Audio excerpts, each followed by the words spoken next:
ایک یہودی اور اس کی بیٹیوں نے نبی پاک علیہ الصلوۃ والسلام پہ جادو کرنے کی کوشش کی تھی۔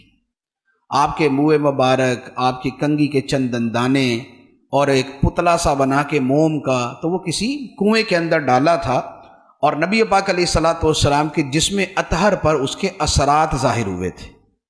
تو اللہ تعالیٰ نے پھر یہ صورتیں نازل فرمائیں، تو وہ کنویں سے وہ چیزیں نکالی گئیں۔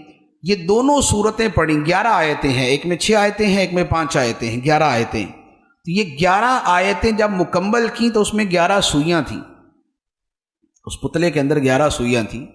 تو وہ سوئیاں نکلتی رہیں، جو گرہ لگائی ہوئی تھی وہ گرہ کھلتی رہی اور جادو کا سارا اثر ختم ہو گیا۔